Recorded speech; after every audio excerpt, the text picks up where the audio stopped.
विद्यार्थी मित्रांनो, भास्कर अकॅडमीच्या भास्कर एज्युकेशन या यूट्यूब चॅनलमध्ये तुमचं स्वागत आहे।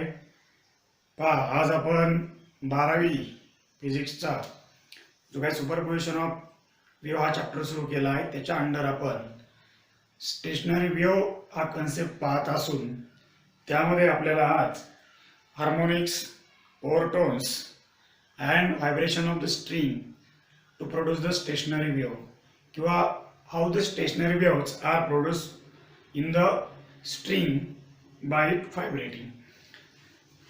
पहा, लक्ष द्या, what is a harmonics and what is a overtones. पहा, कन्सेप्ट काय आपल्याला लक्षात घ्यायचा आहे। स्टेशनरी वेव्ह मध्ये आपल्याला harmonics, what is a harmonics and what is a overtones, and then vibration of the string. एखादी स्ट्रिंग व्हायब्रेट केल्याच्या नंतर the stationary wave which is produced on it, how to produce the stationary wave on it, हे आपल्याला understand करायचं। Harmonics काय? Harmonics हा शब्द आपण बऱ्याच वेळेस ऐकलेला आहे। Basically what is a harmonics आणि व्हॉट इज अ ओव्हरटोन्स। बरं, हा हार्मोनिक हा शब्द जो काय आहे, वर्ड जो आहे, हा कशाच्या रिलेशन मध्ये आहे हे जरी माहिती असेल तर थोडक्यामध्ये हार्मोनिक्स हा शब्द म्युझिकल इन्स्ट्रुमेंटच्या बाबतीमध्ये आपण लक्षात घेतो। पहा, कशाच्या बाबतीमध्ये?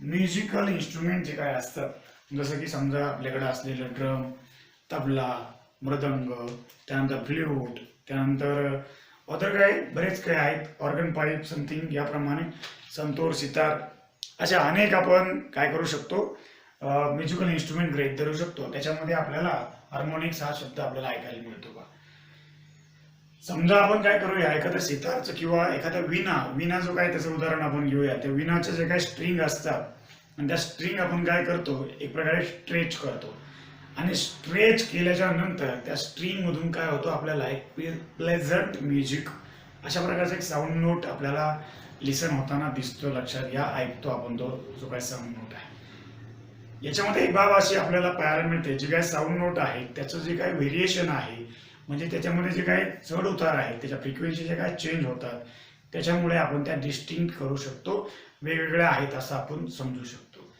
पण त्याच्यामध्ये ज्या काही स्ट्रिंग आहेत, त्या स्ट्रिंग काय करतात, एक बेसिक फ्रिक्वेन्सी प्रोड्यूस करतात। त्यानंतर काय होतं, पहा तुम्ही, आवाज काय होतो, थोडासा वर वर वर असा चढत जातो, म्हणजे सुरुवातीला काहीतरी एक बेसिक फ्रिक्वेन्सी आपल्याला मिळते। त्यानंतर स्टेप बाय स्टेप त्याच्यामध्ये काय होतात, ते जे काही ऑडिओ आहे किंवा जो काही व्हॉल्यूम आहे त्याचा इन्क्रीज होत जातो। याचा अर्थ फ्रिक्वेन्सी काय होते, त्या वेव्हची, त्या व्हायब्रेटिंग वेव्हची फ्रिक्वेन्सी काय होते, स्टेप बाय स्टेप इन्क्रीज होते। लक्षात घ्या। मग ती फ्रिक्वेन्सी असती कशी नेमकी? समजा आपण फॉर एक्झाम्पल आपण काय केलं की म्युझिकल इन्स्ट्रुमेंट आपण सुरू करत असताना किंवा स्टार्टिंग केलं, तर त्यावेळेस आपल्याला समजा त्याची जी काही फ्रिक्वेन्सी आहे त्या स्ट्रिंगची आपल्याला मिळाली एन म्हणजे बेसिक, खूप एकदम कमी असलेली सुरुवातीची स्टार्टिंग आपण यांनी केलं, आणि याच्या मल्टिप्लिकेशन मध्ये आपल्याला नंतरच्या फ्रिक्वेन्सी मिळत गेल्या। म्हणजे जसं की समजा ट्वाइस ऑफ द एन झाली, 3 ऑफ एन झाली, 4 टाइम्स ऑफ द एन झाली, आणि सो ऑन। हे काय आहे, मल्टिपल ऑफ द बेसिक आहे। काय आहे ते? मल्टिपल ऑफ द एन, असं आपण लक्षात घेऊ शकतो। म्हणजे आपल्याला हार्मोनिक्स कसे तयार होतात किंवा हार्मोनिक्स म्हणजे नेमकं काय? हार्मोनिक्स म्हणजे दुसरं तिसरं काही नसून की एखाद्या म्युझिकल इन्स्ट्रुमेंटवरती वेगवेगळ्या फ्रिक्वेन्सीचे वेगवेगळे साऊंड नोट तयार होतात, आणि ते साऊंड नोट आपण अंडरस्टँड करण्यासाठी हार्मोनिक्स या शब्दाचा आपण उपयोग करू शकतो। लक्षात घ्या। मग हार्मोनिक्स म्हणजे काय? The fundamental frequency of the vibrating wave and the integral multiple of the fundamental frequency is known as the harmonics. कशाला म्हणतो हार्मोनिक्स? पुन्हा एकदा लक्षात घ्या। Harmonics is defined as, or the harmonics is the word which is basically combined with the musical instrument, is defined as the fundamental frequency of vibrating wave and its integral multiple is known as the harmonics. लक्षात घ्या, definition मी लिहून देतो। Fundamental frequency, fundamental म्हणजे basic, fundamental frequency and its integral multiple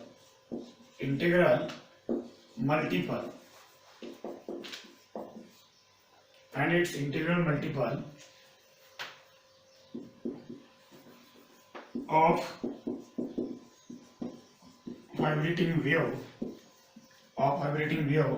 is known as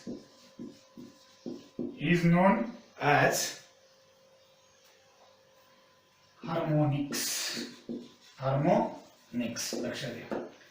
म्हणजे मगाशी मी सांगितल्याप्रमाणे समजा आपण असं गृहीत धरलं, लेट सपोज आपण एखादा ऑर्गन पाईप किंवा फ्लूट वाजवली, बासरी वाजवली, एखादी स्ट्रिंग व्हायब्रेट केली, समजा आपण एखादी काय केली, जी काही स्ट्रिंग आहे ती व्हायब्रेट केली, तर स्ट्रिंग व्हायब्रेट केल्याच्या नंतर समजा आपण असं गृहीत धरलं, late n is the fundamental frequency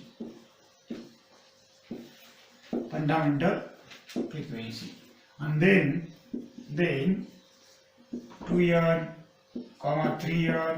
4n and so on are integral multiples of fundamental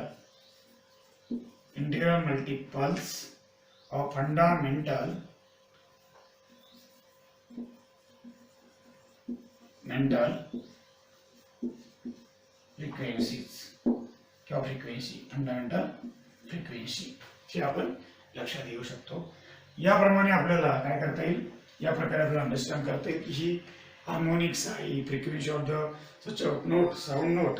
The frequency of such a sound note is known as the fundamental frequency and its integral multiple is known as the harmonics. म्हणजे पहा, समजा सुरुवातीला पहिल्या स्टेपला एकदम कमी अशी level असेल समजा पहिल्या सुरुवातीला, त्यानंतर डबल झाली, नंतर त्याला ट्रिपल झाली, त्यानंतर सो ऑन.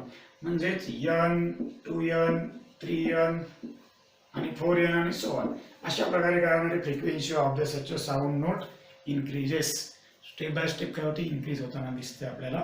याला म्हणतात हार्मोनिक्स. लक्षात घ्या, हार्मोनिक्स जे काय आहेत, जे काय हार्मोनिक्स असतात, एखाद्या म्युझिकल नोटमध्ये अशा काही फ्रिक्वेन्सी तयार होतात.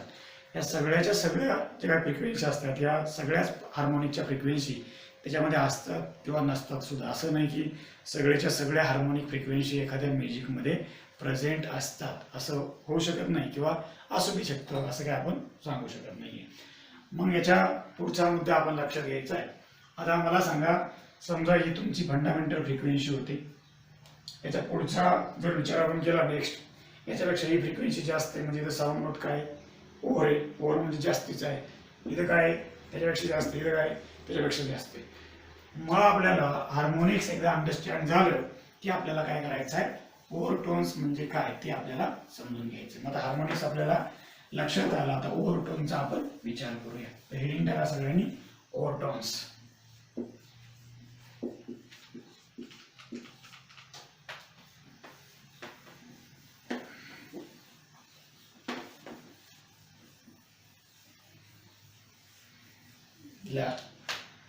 ओव्हरटोन म्हणजे जास्त, फंडामेंटल फ्रिक्वेन्सी पेक्षा जास्त.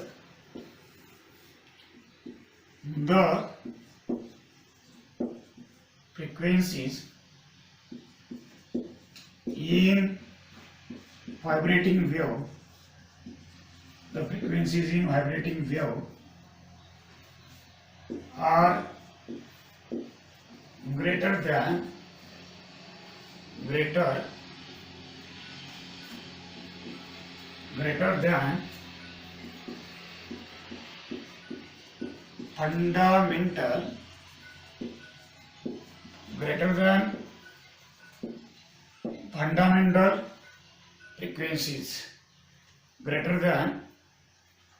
fundamental frequencies, is known as overtones. याला आपण काय म्हणतो, ओव्हरटोन म्हणतो. लक्षात घ्या, म्हणजे जास्तीची फ्रिक्वेन्सी, अर्थातच फंडामेंटल फ्रिक्वेन्सी पेक्षा जास्तीची. याच्यामध्ये फंडामेंटल फ्रिक्वेन्सी मध्ये म्हणजेच ओव्हरटोन मध्ये फंडामेंटल फ्रिक्वेन्सी नसते, बरोबर. म्हणजेच काय, फ्रिक्वेन्सी बियॉन्ड फंडामेंटल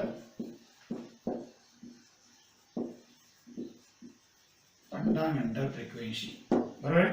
फंडामेंटल फ्रिक्वेन्सीच्या पुढची म्हणजे अर्थातच for example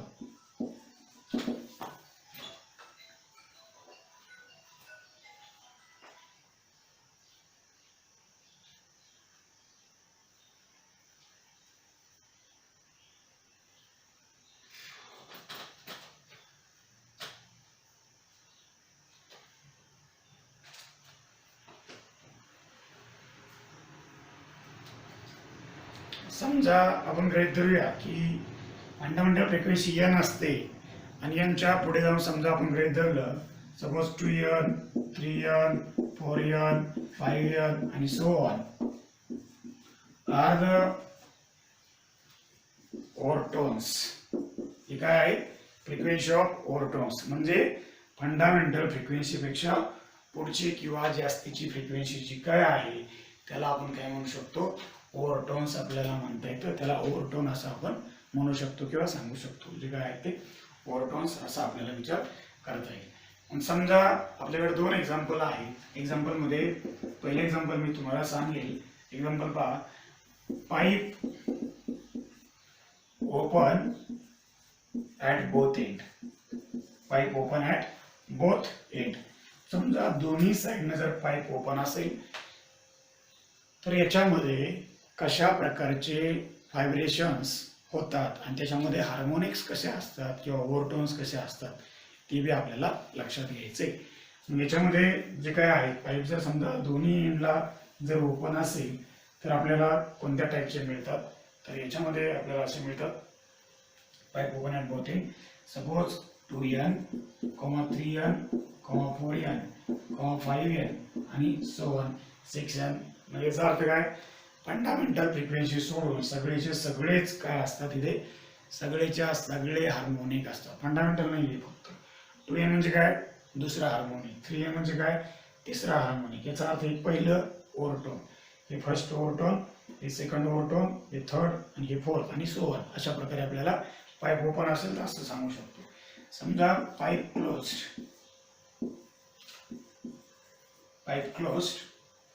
at one end. म्हणजे open at one end. Open one end, close one end. एक समजा एंड जर याचा क्लोज असला तर कशी मिळते आपल्याला? ती जी काय मिळते ती अशी मिळते 3n, त्याच्यानंतर 5n, त्याच्यानंतर 7n आणि डॅश डॅश डॅश. म्हणजे या ठिकाणी ऑल हार्मोनिक्स, बरोबर ना? या ठिकाणी ऑल हार्मोनिक्स आर प्रेझेंट. सगळे हार्मोनिक आहेत. इथं काय आहे? फक्त odd harmonics are present. Odd harmonics are present. म्हणजे ओव्हरटोनचा जर विचार केला तर कोणते? तर याचा अर्थ पहिलं ओव्हरटोन, दुसरं ओव्हरटोन, तिसरं, याच्यामध्ये हार्मोनिक कोणकोणते असू शकतात? तर अशा प्रकारे हार्मोनिक्स आपल्याला पाहायला मिळतात. दुसऱ्या बाजूला आपण विचार जर केला pipe close at one end 3n, 5n, 7n आणि सो ऑन. याचा अर्थ ऑड हार्मोनिक याच्यामध्ये. पण हे कुठं आहे ते आपल्याला शिकायचं अजून पुढे. फक्त आपण एक्झाम्पल याचे दिलेले आहे. तर अशा प्रकारे हा जो काय पार्ट आहे तर हा आपला पार्ट झाला हार्मोनिक्स आणि ओव्हरटोन्स म्हणजे काय. आता आपण स्टेशनरी वेव्ह कशा प्रकारे तयार होते, कुठं तर व्हायब्रेशन ऑफ स्ट्रिंग वरती, ते आपल्याला स्टडी करायचे. तर या सगळ्यांनी हेडिंग टाका, vibration of string.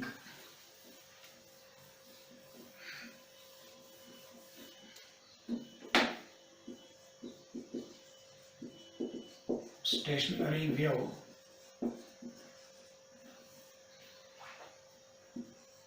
by vibrating string. Stationery wave vibrating string वरती कशा प्रकारे तयार होते ते आपल्याला लक्षात घ्यायचे. काही एक्सपेरिमेंट आहे त्याच्यावरून काही कन्क्लुजन आपल्याला लिहायचे. पहा, काही कन्क्लुजन सुद्धा आपल्याला समजून घ्यायचे, काही कन्क्लुजन आपल्याला सुद्धा सांगायचे. Stationary wave by vibrating a string. जर एखादी स्ट्रिंग जर आपण व्हायब्रेट केली तर त्या ठिकाणी कशा प्रकारे स्टेशनरी वेव्ह प्रोड्यूस होते, तिचं नेचर कसं असू शकतं, काय होऊ शकतं ते आपल्याला थोडक्यामध्ये इथं लक्षात घ्यायचे. तर पहा, मी काय करेल, एक स्ट्रिंग गृहीत धरूया. सगळ्यात सुरुवातीला let consider a string a string of length small l and m is a linear density and capital T is a tension on a string while the string is clamped in between two rigid support. In between two rigid support. दोन rigid सपोर्टच्या मध्ये अशा प्रकारे काय केलेली ती string clamp केलेली आहे. समजा मग आपण काय करूया तिचं जिओमेट्रिकल लक्षात घेऊया. हे दोन त्याचे रिजिड सपोर्ट आहे. याच्यामध्ये काय केली आपण एक स्ट्रिंग आपण व्हायब्रेट केली आहे. आता ही जर स्ट्रिंग मी अशा प्रकारे स्ट्रेच केली आणि सोडून दिली तर काय होणार आहे स्ट्रिंग अशा प्रकारे व्हायब्रेट होणार आहे. आणि समजा स्ट्रिंग अशी व्हायब्रेट झाल्यानंतर इदानंतर काय होणार त्याची दुसरी वेव्ह तयार होईल आणि अशा प्रकारे काय करेल तो स्टेशनरी वेव्ह आपल्याला तयार करून देईल. म्हणजे काय झाली स्टेशनरी वेव्ह फॉर्मॅट झाली. लक्षात घ्या. एक सॅम्पल एक्झाम्पल आपल्याला लक्षात घ्यायचं आहे. ही सॅम्पल फिगर आपल्याला अंडरस्टँड करायची. म्हणजे याच्यावरती किती टेन्शन आहे ते टेन्शन एवढं आहे. लेंथ किती आहे तर एल इतकी लेंथ आहे त्याची. आणि याच्यावरती एम काय आहे तर लिनियर डेन्सिटी आहे. Then what is the velocity बरोबर ना. Then what is the velocity of such a produce transverse waves. म्हणजे ज्या काही स्टेशनरी वेव्ह आहेत ज्या काही ट्रान्सवर्स वेव्ह आहेत त्या स्ट्रिंगवरच्या त्या स्ट्रिंगवरती प्रोड्यूस झालेल्या ट्रान्सवर्स वेव्हची व्हेलॉसिटी किती असेल तर व्ही इतकी असते. ती कशी कॅल्क्युलेट करतात खाली लिहा. Here V is a velocity produced by transverse waves that is phi is equal to तुम्हाला मागे सांगितलं होतं बेसिक मध्ये d upon m. आणि लॉन्जिट्युडिनल जर असेल तर लॉन्जिट्युडिनलची काय असते व्हेलॉसिटी लॉन्जिट्युडिनल साठी e upon density. ही लॉन्जिट्युडिनल साठी आहे आणि तो फॉर्म्युला कशासाठी आहे ट्रान्सवर्स साठी आहे. What is the T T is the tension on the string आणि what is M M is the linear density. Linear density म्हणजे काय mass per unit length of such a string म्हणजे linear density. तर अशा प्रकारे आपण असं understand करू शकतो. समजा आपण असं केलं की जे काय स्ट्रिंग तयार होत असते आणि ती स्ट्रिंग आहे त्या स्ट्रिंगवरती स्टेशनरी वेव्ह तयार होते. अशा प्रकारची जर समजा स्टेशनरी वेव्ह तयार होत असेल आणि ही स्टेशनरी वेव्ह तयार होत असताना एकच लूप तयार करते का किंवा अनेक लूप तयार करते का काही फिक्स लूप तयार करते का तर नाही. लक्षात घ्या. त्याच्यामध्ये एका लूप पासून समजा आपण काय केलं टेन्शन त्याप्रमाणे थोडंसं कमी ठेवलं तर काय होणार एकच लूप तयार होणार. अशा प्रकारे जर आपण अजून टेन्शन जर केलं तर समजा दोन लूप तयार होतील अशा प्रकारे बरोबर. त्याच्यावरती अजून आपण टेन्शन जर लावलं तर अजून काय होतील अशा प्रकारे 3 लूप तयार होते. अजून टेन्शन अप्लाय केलं तर अजून जास्त लूप तयार होते. म्हणजे याचा अर्थ आपण जेव्हा स्ट्रिंग व्हायब्रेट करतोय स्ट्रिंग व्हायब्रेट करत असताना त्या ठिकाणी different notes of the sound are produce. काय different notes of the sounds are produce आणि this is known as the different modes of vibrating of string. आणि आपल्याला काय करायचे तर व्हायब्रेटिंग स्ट्रिंगचे डिफरंट मोड आपल्याला लक्षात घ्यायचे. मग आपण काय करूया ते डिफरंट मोड्स कोणते आहेत ते आपण समजून घेऊया. तर हे रफ करा खाली लिहा. different modes of vibration of string. Different modes of vibration of string. Different modes of vibration of string.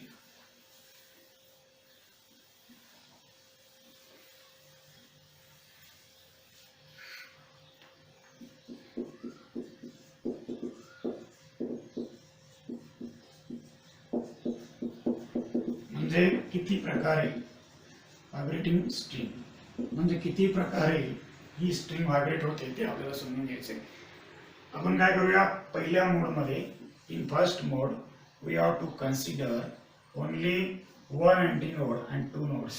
काय करू आपण या ठिकाणी अशा प्रकारे आपण काय करूया दोन नोड आणि एक अँटी नोड असं म्हणजे एक लूप एक नोट आपण काय करूया गृहीत धरूया. काय केलं आपण याच्यामध्ये we have to consider in a such a vibrating string we have to consider the two node and one antinode that is a one loop.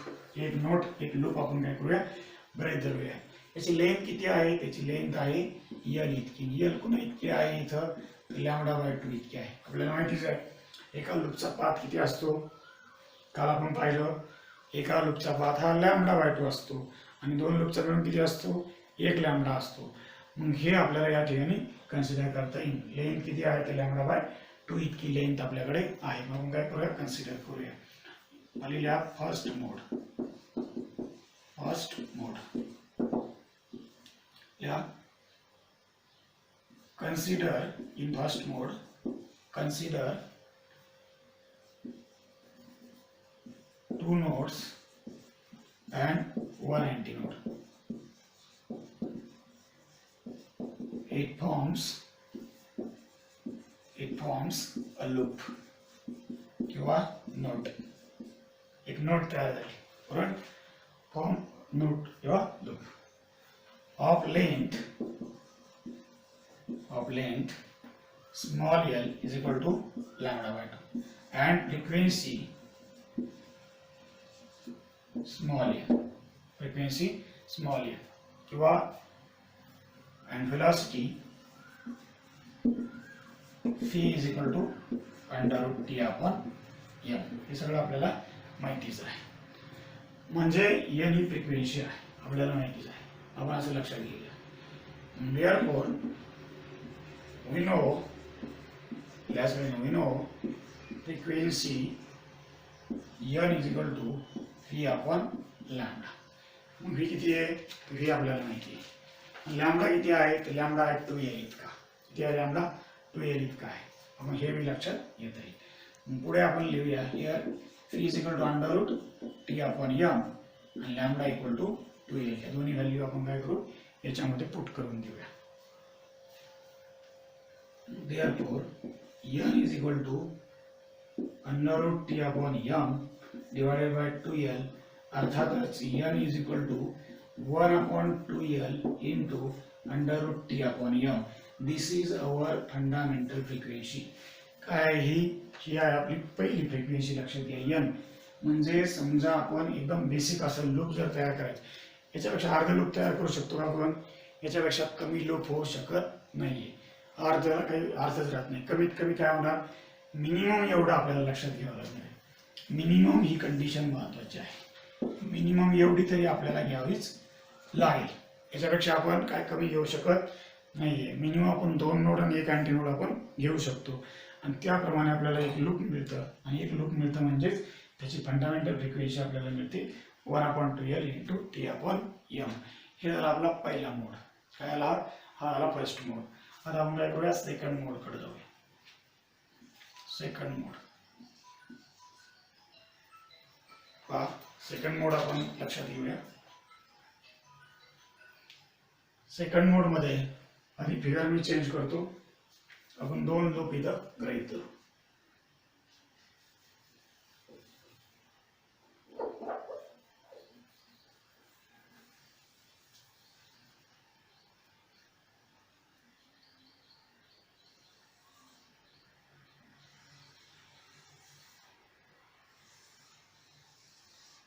दोन लूप आपण गृहीत धरले पहा.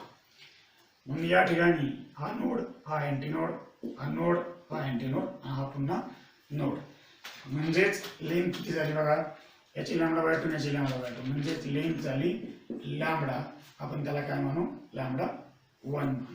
काय म्हणू आपण त्याला λ1 म्हणू. लक्षात घ्या. आता काय करा इकडे या. सेकंड मोड मध्ये काय कन्सिडर करायचं आपल्याला. We have to consider in second mode किती 3 nodes and 2 antinodes. हे गृहीत धरलं. It forms 2 loops किंवा nodes. किती लूप तयार केले मी 2 लूप तयार केले. Of length l equal to λ1. l equal to λ1 लिहून घ्या. Of frequency n1. velocity remains as V, not V1. ती व्हीची व्हीच राहील, ती काय चेंज होणार नाही पुन्हा पुन्हा. एवढं आलं आपल्याला. मग काय करूया, याची फ्रिक्वेन्सी आपण समजून घेऊया.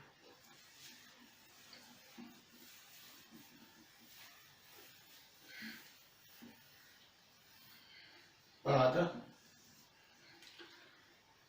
therefore frequency for the second mode, frequency for second mode, ती पहिल्या मोडची आपण लक्षात घेतली, ती फंडामेंटल मिळाली. n1 is equal to phi upon lambda 1. किती? n1 is equal to phi upon lambda 1. पण phi is equal to under root t upon n आणि lambda 1 is equal to l किंवा l is equal to lambda 1. मग आपल्याला काय मिळेल लक्ष द्या, n1 is equal to that is root मध्ये t upon m divided by l, अर्थातच 1 upon l into t upon m. तर या केसमध्ये आपण काय करूया, इथं न्यूमरेटरला आणि डिनॉमिनेटरला 2 ने मल्टिप्लाय आणि डिवाइड सुद्धा आपण 2 ने करूया. म्हणजे काय होते बघा, देअरफॉर आपल्याला मिळेल therefore n1 is equal to 2 into 1 upon 2l into under root t upon m. आणि हीच कशाची व्हॅल्यू आहे, फ्रॉम इक्वेशन 1 नुसार, फ्रॉम इक्वेशन 1 नुसार ही व्हॅल्यू आहे n ची. म्हणजे आपल्याला काय मिळेल या ठिकाणी, then we get the n is equal to n1 is equal to 2n. हे मिळेल आपल्याला सेकंड इक्वेशन. म्हणजेच दुसऱ्या मोडमध्ये फंडामेंटल फ्रिक्वेन्सीच्या किती मिळाली, तर डबल फ्रिक्वेन्सी मिळाली आपल्याला, ट्वाइस ऑफ दी n. अशा प्रकारे आपल्याला सेकंड मोड मिळाला. झालं का? आता तिसरा मोड लक्षात घ्या, थर्ड मोड. आता थर्ड मोड मध्ये आपण काय करूया, 3 लूप आपण गृहीत धरूया.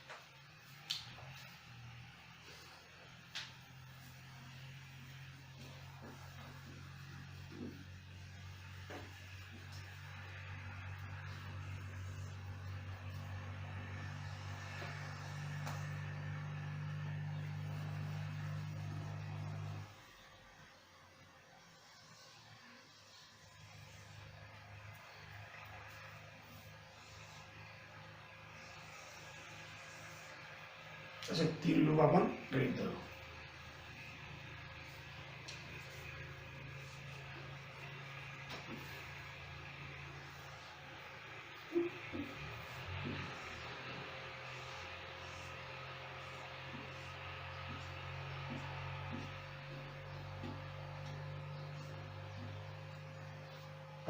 त्याची एकूण लेंथ किती होईल, λ/2 λ/2 λ/2, किती झाले एकूण 3 λ/2.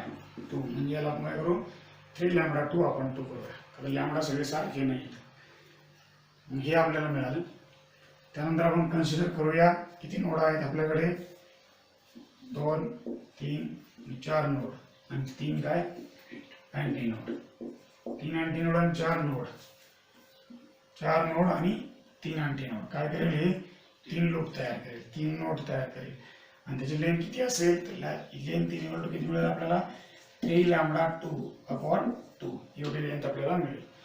फ्रिक्वेन्सी किती असेल त्याची, तर फ्रिक्वेन्सी इज l2 आणि वेलोसिटी सेम तेवढीच मिळेल.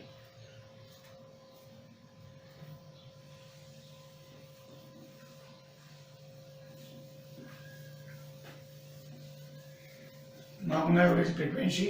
Therefore frequency for third mode, this is n2 is equal to v upon λ2.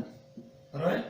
मग v किती आहे, तर v आताच लिहिला t upon m आहे आणि λ2 किती आहे, तर λ/2l upon 3 λ2 ची व्हॅल्यू. मग पुट करा,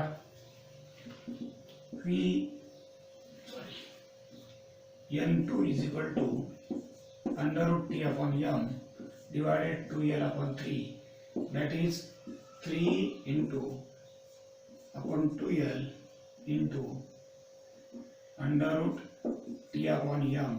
अर्थातच n2 is equal to 3 into 1 upon 2l into under root t upon m.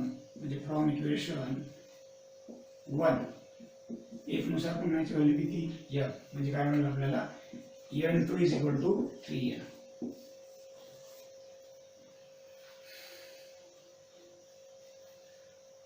मला सांगा सिमिलरली चौथ्या मोडसाठी फोर्थ मोडसाठी काय व्हॅल्यू आपल्याला मिळू शकते. Fourth mode similarly for the fourth mode, fifth mode आणि pth mode. Similarly for fourth mode n fourth mode साठी किती मिळेल आपल्याला n3 is equal to 4 n मिळेल. फिफ्थ मोड साठी n4 is equal to 5 n मिळेल. आणि पीथ मोड साठी पीथ मोड पीथ मोड किती मिळेल आपल्याला np is equal to p काय मिळेल प्लस 1 इंटू n मिळेल. एकनी जास्त ना 4 इधर 5 3 इधर 4 इधर 2 इधर 3 एकनी जास्त म्हणजे p प्लस 1 अशा प्रकारे आपल्याला कंडिशन आपल्याला मिळून जाते. मला पहा विचार करा, समजा आपल्याकडे हार्मोनिक्स कोणकोणते तयार झाले त्याचा विचार करा आणि त्याचे करस्पॉन्डिंग ओव्हरटोन कोणते तयार झाले त्याचाही विचार आपण करूया. झालं का?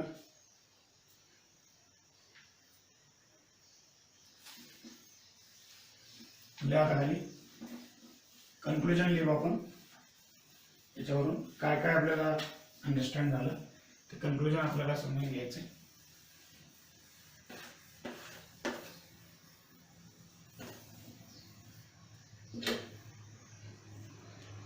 पहिलं conclusion,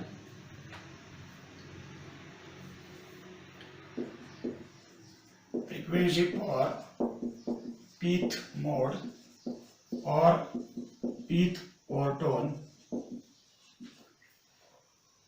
np is equal to n plus 1 sorry p plus 1 into n हे आपल्याला मिळालं. पीथ ओवरटोनची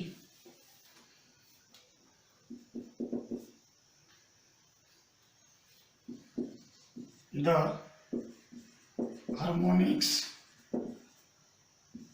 are present like n, 2n, 3n dash up to pn किंवा p plus ना p plus 1 या.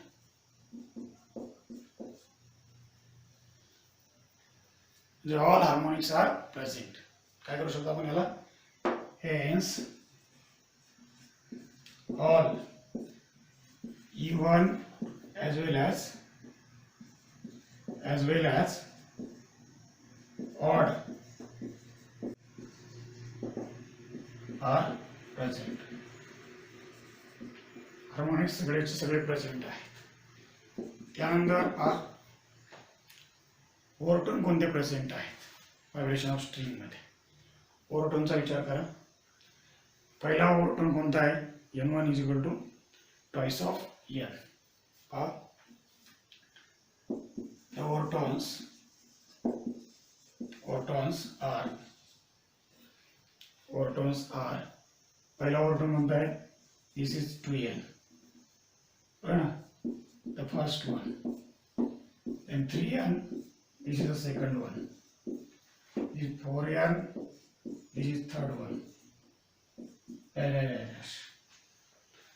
and last p plus 1 into n हा किती आहे, this is the pith overtone, बरोबर, pith overtone आणि so on. अशा प्रकारे आपल्याला ओव्हरटोन सुद्धा याप्रमाणे सगळेचे सगळे ओव्हरटोन सुद्धा तयार होताना दिसतात. म्हणजे काय, hence all overtones even as well as odd overtones are present. म्हणजे सगळेच्या सगळे हार्मोनिक प्रेझेंट आहेत, सगळेच्या सगळे ओव्हरटोन प्रेझेंट आहेत. कुठे, तर व्हायब्रेशन ऑफ स्ट्रिंगच्या कन्सेप्टमध्ये कुठे व्हायब्रेशन ऑफ स्ट्रिंगच्या कन्सेप्टमध्ये सगळेच्या सगळे ओव्हरटोन आणि सगळेच्या सगळे हार्मोनिक्स प्रेझेंट आहेत. समजा पीथ ओव्हरटोन कुठे मिळतो तो P+1 अशा प्रकारे हार्मोनिकला मिळतो आपल्याला. म्हणजे याचा earth this is a harmonic आणि दिस इज अ ओव्हरटोन. हा पीथ ओव्हरटोन हा कुठे मिळाला P+1च्या हार्मोनिकला. म्हणजेच काय कंडिशन आहे तर हार्मोनिक म्हणजे काय, हार्मोनिक म्हणजे its fundamental and it's integral multiple of the frequency जे काय आहे. दुसऱ्या बाजूला ओव्हरटोन म्हणजे काय, फंडामेंटल फ्रिक्वेन्सी सोडून जी काही उच्च लेवलची हायर फ्रिक्वेन्सी जी असेल त्याला आपण ओव्हरटोन मिळतो. म्हणजे याचा अर्थ first overtone is a 2n, second is a 3n, 4n आणि सॉरी पुढं P+1n सो आणि असं सांगू शकतो. पण हार्मोनिक्स काय, harmonics is fundamental as well as the त्याच्या इंटिग्रल मल्टिपल. अशा प्रकारे आपण ते अंडरस्टँड करू शकतो. तर व्हायब्रेशन ऑफ स्ट्रिंग जर व्हायचे असतील तर अशा प्रकारचे आपल्याला हार्मोनिक आणि ओव्हरटोन्स आपल्याला त्याच्यामध्ये प्रेझेंट आहेत असं आपण सांगू शकतो. हे कन्क्लुजन आपण त्याच्यावरून मिळवू शकतो. त्याचे डिफरंट मोड आपण गृहीत धरू शकतो. त्याच्यामध्ये आपल्याला वेगळे 1 लूप, 2 लूप, 3 लूप, फर्स्ट मोड, सेकंड मोड, थर्ड मोड आणि सो ऑन या पीथ मोड सुद्धा आपण गृहीत धरूया. काय काय प्रेझेंट आहे तर आपल्याला समजा पीथ ओव्हरटोनची फ्रिक्वेन्सी पीथ ओव्हरटोन कुठे मिळाला तर P+1 हार्मोनिकला मिळाला. हार्मोनिक काय आहेत सगळेच्या सगळे प्रेझेंट आहेत आणि ओव्हरटोन सुद्धा सगळेच्या सगळेच ओव्हरटोन सुद्धा प्रेझेंट आहेत. हे आपल्याला याच्यावरून कन्क्लुजन मिळतं. आणि हा जो काही कन्सेप्ट होता तो होता vibration of string while we getting the stationary wave. मी इथेच थांबतो.